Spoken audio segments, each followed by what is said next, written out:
Eu sou Gabi e vou mostrar hoje para você tudo que eu achei de legal nesse livro maravilhoso da Agatha Christie, que é o Nêmesis. E esse livro da Agatha Christie eu li pelo Kindle porque eu não estava encontrando nas lojas para vender. Então é muito fácil você clicar, compre agora no Kindle, né? Você compra pelo notebook, é facinho. Então, eu precisava muito ler esse livro, porque eu tinha lido aquele livro Mistério no Caribe. E esse livro ele é meio que uma continuação daquele livro com relação a alguns personagens, que a gente vai encontrar alguns personagens que foram importantes naquele livro. E esse livro da Agatha Christie, ele foi publicado em 1971, quando a Agatha Christie já tinha quantos? 81 anos.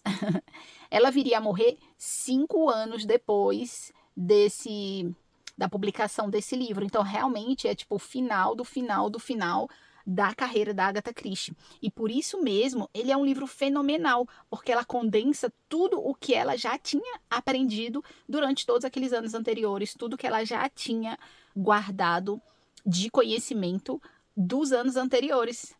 Ela é uma velhinha de 81 anos que tinha todo aquele conhecimento e que ainda precisava colocar aquilo ali para fora. Gente, ela colocou tudo para fora nessa obra, sinceramente. Nessa obra, nós vamos dar adeus à nossa maravilhosa Miss Marple. Vocês chamam como? Miss Marple? Miss Marple?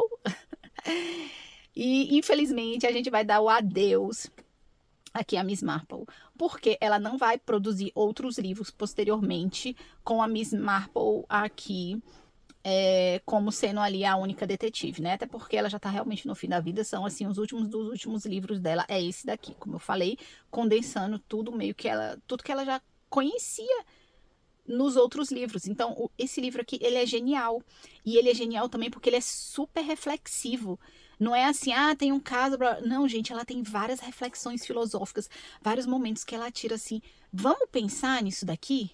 Vamos parar um pouco dessa correria, desse corre-corre, vamos pensar o que está acontecendo? Então, nós temos ali não só a Agatha Christie velhinha, não. Temos a Miss Marple velhíssima.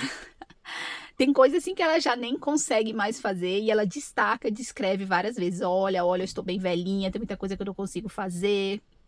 Mais uma coisa que ela continua é muito forte e muito sagaz para poder resolver ali o crime. É um crime que colocam assim na mão dela, quer dizer, um caso, né, que colocam na mão dela. Então nós temos lá o Rafid não, Rafiel.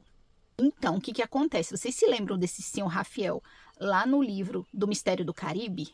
Que é o que ajuda ela a desvendar assim, um monte de coisa. Então, esse cara morreu. E aí, ela é chamada pelos advogados dele, né, para ir solucionar um crime que já aconteceu. E caso ela solucione essa questão, ela vai ganhar uma herança. Assim, ela nem vai por conta da herança, mas por tudo o que ela já devia ali pro cara, né? Assim, tipo, ele foi o meu amigo. E também porque ela queria viver uma aventura. Você vê que ela é uma moça, uma senhora super velhinha. E ela fala: Ô, gente, quem sabe essa não vai ser a minha última aventura, entendeu? Então ela quer o quê? Ela quer aproveitar a vida. Então que a gente percebe que o crime é só um pano de fundo, porque a gente vai ver mesmo é aquela trajetória da Miss Marple nesse caso. Então assim, é muito interessante. E os próprios ali advogados falaram: "Gente, tem certeza que essa velha vai conseguir decifrar um negócio que nem a gente entendeu o que está acontecendo?" Então, o que que acontece? Rafiel, gente, eu só quero chamar ele de Rafid. O Rafiel, ele pega, deixa tudo pré-pronto antes de morrer, que ele sabia, né, que ele ia morrer, tinha pouco tempo de vida, e já deixa as cartas todas prontas. Então, a Miss Marple vai recebendo essas cartas de acordo com o que que ela tem que resolver ali pra frente. Então, ela recebe as cartas e dali a pouco chega uma carta falando: olha, você vai participar de uma excursão, eu queria saber se você gostaria. É uma excursão sobre o interior da Inglaterra, nós vamos ver ali jardins, casas antigas. Gente, é uma excursão botânica, uma coisa bem legal. Eu fiquei assim, gente, é uma coisa que eu gostaria realmente de participar. E era assim uma coisa caríssima, né? De ficar em hotel e de pegar ônibus, ir para uma cidade, ir para outra, e de repente eles chegam numa cidade, que é meio que a cidade onde vai acontecer boa parte das coisas. E meio que a Miss Marple não sabe o que, que vai acontecer, porque ela meio que não sabe o que, que ela vai Enfim, ela não sabe o que vai resolver. Dali a pouco as coisas assim vão aparecendo. Por exemplo, eles começam a falar de um crime que aconteceu naquela cidade com uma determinada moça, a Verite. Gente, logo o nome da mulher é Verite, tipo verdade. Quem é que vai descobrir essa verdade, né? Precisa ter uma justiceira ali, uma pessoa, uma detetive mesmo para descobrir aquela verdade. Então, esse livro ele é cheio de suspense, porque a Miss Marple sai de casa, ela não sabe qual é o crime, ela não sabe quem que é a vítima, tudo fica assim meio que em suspense, meio nebuloso, mas não adianta, gente, ela vai conquistando a gente em poucas páginas. Até eu falo assim, gente, como que a Agatha Christie em livros de 200, 250 páginas, ela faz com que a gente fique ali, ó, petrificado lendo aquilo ali. Livros que hoje muitos autores precisam de 600 páginas para descrever e não consegue ser tão genial assim quanto a Agatha Christie. Então, esse suspense de não saber qual o crime, enfim, é um suspense gostoso, nebuloso. E você não consegue largar o papel. Eu falei, gente, a pessoa sai de casa, não sabe o que vai fazer, não sabe o que vai encontrar, até ela fala, gente, eu vou dormir para ver se clareia alguma coisa na minha mente, que eu me pus a resolver uma coisa que eu não sei nem o que é. E aí, ela fica ali aguardando os eventos do destino. E aí começa a vir aí essa excursão, as coisas começam a acontecer, ela começa a conhecer pessoas, por exemplo, a pessoa que entra num ônibus de excursão, qual a primeira coisa que a Miss Marple faz? Pega ali o nome de todo mundo, tenta descobrir, essa pessoa tá aqui fazendo o quê? Essa pessoa tá fazendo o quê? Enfim, tenta descobrir ali, tirar de alguma coisa. Então, assim, ele é um livro que o tempo dele é diferenciado, porque ele é muito reflexivo. Toda hora ela se pergunta, gente, será que eu tô no caminho certo? Será que é isso mesmo? Será que eu tenho que desvendar a morte dessa moça aí que tá todo mundo falando? Não é todo mundo falando, mas algumas pessoas começam a comentar, olha, nesse vilarejo aconteceu uma coisinha. Então são coisas assim antigas, tempo passado, que ela tem que ter aquela genialidade de, no silêncio em que está acontecendo, tentar descobrir uma coisa que é antiga e tentar ver se era sobre isso que o Rafael destinou a ela, né? Então, esse livro ele tem um ritmo assim mais lento, não acontece aqueles ritmos de correria que de vez em quando tem um pouco nos livros da Agatha Christie. E até um pouco assim, parece que realmente seria uma despedida da Miss Marple. E ele é mais introspectivo, né? Mas é bom porque a gente consegue entender tudo o que tinha na cabeça da Miss Marple. E ela decide, né, participar daquela jornada. E é a mesma coisa da gente, né? Quando é que a gente vai participar de uma jornada, uma coisa da vida, uma jornada da vida. A gente sai de casa, não sabe bem o que a gente vai encontrar, o que vai acontecer na nossa vida, qual que vai ser o resultado. Então, isso está aí a genialidade também desse livro. Você não tem a menor noção do que vai acontecer nessa saída de casa. E o que mais me pega nesse livro é a ambientação dele, que é rural. Gente, eu sou apaixonada por essa ambientação rural, essa descrição dos lugares, das casas, dos jardins. Quando a Miss Marple sai assim para dar aquela caminhada, gente, mas eu fico assim, gente, eu queria estar lá. É um ambiente rural, introspectivo, calmo, silencioso. A gente está naquela correria, na agitação da cidade e de repente quebra isso, né? Nessa leitura a gente se transporta para aquele lugar onde a Miss Marple está. Então a Miss Marple vai, ela caminha, ela reflete, ela observa assim os lugares, ela escuta o que as pessoas têm para falar. E só assim, realmente no final do final é que ela vai agir alguma coisa, né? O livro também traz muitas referências, por exemplo, traz referências à Segunda Guerra Mundial, fala muita coisa assim da Segunda Guerra Mundial. Então, assim, quem gosta de história, esse livro é maravilhoso. Ele fala um pouco da decadência depois da Segunda Guerra Mundial, né? Que as casas tinham pouca comida para comer, as famílias tinham dificuldades. E aí, inclusive, ela traz, numa dessas peregrinações, né? A Casa das Três Irmãs. Nessa Casa das Três Irmãs, o que a gente vai ver?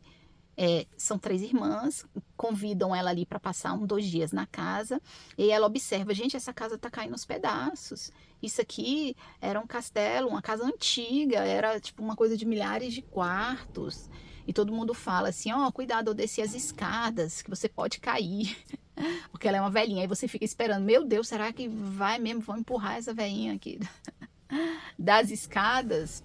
Minha gente, o que é que vai acontecer nessa casa? Por que ela aceitou, né? E dormir nessa casa uma noite. Mas aí ela vai, ela caminha pelos jardins. Gente, eu fico impressionada, entendeu? Daí ela viu que os jardins estavam bem abandonados. Ela fica estudando quais as flores que tinha nesse lugar. para tentar rever como que era esse jardim no seu apogeu. Inclusive, ela conversa, né, com a Anthea, que é uma das 3 irmãs, e ela fala, nossa, como era lindo aqui antigamente esse lugar, era muito lindo, eu me lembro do cheiro dos pêssegos, das uvas, e você pensa assim, meu Deus, tomara que que as pessoas desse lugar, sei lá, ganhem uma herança, aconteça alguma coisa para transformar esse lugar que está em total decadência num lugar lindo, maravilhoso e deslumbrante novamente. E aí nós vemos nessas 3 irmãs, é impressionante, você está num lugar assim, gente, mas é uma tristeza, tudo que ela descreve assim, tudo é triste. A casa é caindo aos pedaços, a casa não tem comida direito, o jardim está todo destruído. Você pensa assim, meu Deus, precisa entrar aqui um dinheiro para salvar essas irmãs de tanta tristeza. Realmente dá uma tristeza. Até que ela comenta, né? Nesse momento chega a genialidade da Agatha Christie, que ela vem fazer os seus comentários ali filosóficos. E aí ela lembra da mitologia grega, ela lembra da literatura russa. Dá até vontade de falar assim, gente, me procure aí, inteligência artificial, chat GPT, todas as referências bibliográficas desse livro, porque eu quero ler. Cite aí os 10 livros que tiveram ali aparências, que apareceram nesse livro de forma implícita ou explícita, e me fale aí porque eu quero ler. E aí ela traz a Bíblia, traz literatura russa, ela traz mitologia grega, muito, muito de mitologia grega. E para quem é do direito, gente, ela traz até Kant, se você for olhar a busca da verdade como imperativo moral do indivíduo. Eu que sou do direito, né, eu falei, caramba, parece ali o início da minha faculdade, que a gente vê ali, introdução ao direito, os escritores mais importantes. Gente, ela remete a Kant, tem muitas coisas implícitas ali no livro. De Shakespeare, por exemplo. Eu ainda não conheço todas as obras do Shakespeare, entendeu? E do que eu já li muito dele, e do que as pessoas falam dele, ali tinha muitas referências do Shakespeare. Então, assim, gente, esse livro é riquíssimo. É como se fosse assim, esse aqui é o meu testamento, nas mãos de Miss Marple. E aqui eu vou deixar para você todo o meu conhecimento. Eu vou deixar meu conhecimento de mitologia grega, de literatura russa, de Shakespeare, da Bíblia. Então, tipo assim, a Agatha Christie queria deixar tudo aquilo ali compilado. E precisa da gente, nas entrelinhas, descobrir que Nêmesis não é só um livro daquela história que está acontecendo ali. É um compilado de tudo que a Agatha Christie tem para nos deixar. É um testamento que ela está deixando para a gente como sendo a nossa herança. Gente, isso é magnífico. Eu terminei de ler o livro, eu precisava vir aqui falar para vocês tudo o que eu gostei desse livro. Não dava para deixar guardado. Não dava para deixar entalado. Eu tive que vir aqui falar tudo que eu gostei do livro. E aí ela traz também John Milton, que é super conhecido como Paraíso Perdido. Enfim, meio que parece que tudo que a gente tá lendo nesse livro, algumas coisas simplistas, parece que a gente já leu em algum outro lugar. E ela traz tudo isso pra gente. E aí eu tenho a impressão que a própria Agatha Christie escreve esse livro para mostrar pra gente, pelo amor de Deus, eu tenho também que colocar tudo isso para fora, eu tenho pouco tempo, tanto que eles falam que depois desse livro, ela meio que entrou numa senilidade, né? E ela meio que parece desesperada no livro, apesar de ser um livro assim bem calmo, bem reflexivo, é meio que ela estava desesperada de deixar tudo aquilo ali pra gente, todo aquele conhecimento que ela tinha acumulado. E é impressionante que ela explora muito esse olhar atento da Miss Marple, mas mostra também que, apesar do silêncio, ela consegue interpretar todos os sinais de tudo que existe. Ela vê uma pessoa, ela vê como a pessoa está vestida, ela vê o cabelo da pessoa, como a pessoa... Enfim, ela interpreta tudo. Ela falou, gente, eu já vi essa pessoa na minha vida. Eu vi aonde, foi em qual contexto. E aí ela vai refletindo e vai externalizando tudo aquilo. Tá aí a genialidade da Miss Marple. E quando você lê esse livro, você interpreta e pensa assim, gente, o que é que eu estou deixando passar, que está diante dos meus olhos, e que eu poderia estar interpretando para melhorar a minha própria vida, para desvendar os meus problemas. Então, assim, são coisas que você aprende só lendo esse livro. Mas só que ela mantém, né, aquele quê de simplicidade. Gente, ela é fenomenal, essa Miss Marple. Eu sou apaixonado por ela, porque ela faz de tudo. Ela tem aquele pensamento que desenvolve assim na cabeça dela, mas ela se mantém simples. Às vezes as pessoas falam do Poirot, eu prefiro o Poirot. Mas assim, eu não prefiro o Poirot, porque eu acho que ele já chega nos lugares se achando. Eu já vou desvendar mesmo, eu sou o gostosão daqui. E ela não, ela chega naquela simplicidade. E, gente, a mulher é fenomenal, entendeu? De atitudes, de como ela senta para conversar com as pessoas. Inclusive, nesse livro, eu notei que ela conversava mais com as pessoas. Por exemplo, ela conheceu lá um médico. E ela conversou bastante com esse médico de criminologia. Ela, inclusive, falou coisas, soltou coisas que estavam na cabeça dela. Até eu pensei assim, gente, vai que esse médico faz alguma coisa contra ela. Porque ele era um estudante ali de criminologia. Ele poderia estar indo atrás dela. E aí eu não quero dar spoiler sobre nada do livro. Mas é muito importante como ela conversou com as pessoas nesse livro. Eu achei que foi assim um pouco diferente, ela falou mais, entendeu? Que ela é mais acostumada assim a observar, e isso é muito importante, porque a gente aprende com ela que a gente tem que observar ali a nossa vila, o que que tem ali ao nosso redor e tentar aplicar naquele contexto do que está acontecendo na nossa vida. E aí ela faz várias relembranças nesse livro. Ela, na minha vila aconteceu isso, naquele crime aconteceu aquilo, será que eu não posso também aplicar nesse caso? Então foi assim, foi muito reflexivo esse livro. Então, se em geral eu acho que ela escuta mais, pega ali o tricôzinho dela, escuta mais do que fala nesse livro, em vários pedaços a gente percebe que ela fala mais do que escuta. Então fica aí, ó, uma coisinha diferente nesse livro. Então, quais são assim as coisas mais importantes que eu gostaria assim de destacar desse livro? É a questão da justiça, o próprio Nêmesis, ali a questão da justiça, enfim, vários pontos. A questão de que você tem que observar bastante para descobrir qualquer coisa que possa acontecer nesse livro, porque nada acontece no tempo presente. Tudo são coisas antigas. Esse livro ele traz também muito do feminino, porque é engraçado, porque a detetive é a mulher, as três irmãs são três mulheres, as vítimas são três mulheres, mais ou menos ali. Eu não posso contar tudo do livro. Então a feminilidade é muito grande nesse livro. Fico pensando o que ela queria trazer, né, com esse livro. A força da mulher, a fraqueza da mulher, o conhecimento da mulher. Então, assim, são muitos pontos para a gente analisar.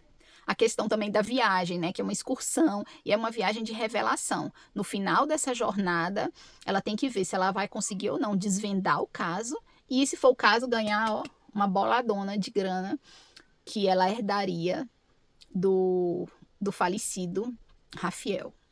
A questão também, que pontos importantes desse livro, muitos segredos, muitos segredos e muitas observações que ela faz, né? Com relação à natureza, às flores. Ela fala, aquela flor ali, ó, ela tá quase para florir, né? Vamos conversar aqui, qual que é o nome dessa flor? E aí ela começa a investigar as caminhadas dela. Toda a parte de botânica do livro é muito interessante. E além disso, nessas poucas páginas, 200 e pouquinhas páginas, ela traz uma quantidade de personagens gigantescas. Quando você pensa assim, gente, eu tenho que lembrar aqui o nome de todo mundo. Ela traz uma gama de personagens e aos poucos ela vai fechando quais são ali o núcleo mais importante do livro. Então isso também tá a genialidade dela. Por exemplo, no início do livro ela vai encontrar a secretária do senhor Rafael. Você pensa assim, por que ela foi atrás da secretária? E por que a secretária não aparece depois? Será que ela vai aparecer no final do livro? Então, assim, são muitos personagens que ela traz, mas todos eles são importantes ali para dar o contexto histórico e dos acontecimentos. Então, atenções que a gente pode ver assim no livro é que ela dá muita atenção para ambientes rurais, para as casas que estão velhas, a passagem do tempo, o livro que parece se passar na primavera, que ela vai do inverno para a primavera, que ela fala, aquela flor ali, ó, ela quase vai florir. Então, assim, uma genialidade muito grande nesse livro. Então, a natureza, ela tem ali a presença constante e ela é praticamente a companhia da Miss Marple. Por quê? Ela vai ter coragem de andar sozinha. Ela vai ter coragem de andar sozinha por lugares super abandonados. Enfim, o livro é muito lindo. Eu não vou contar para vocês todas as tramas, nem a questão lá do final, mas ele é um livro muito lindo e que, se você gosta de Agatha Christie, muitas referências, Miss Marple, reflexões, a presença bem grande do feminino, esse livro é para você. Espero que você tenha gostado. E esse foi o vídeo de hoje. Obrigada por você ter assistido. Se você gostou do vídeo, curte, compartilha com a sua família, se inscreva aqui no nosso canal para ele continuar crescendo. E é isso, até o próximo vídeo.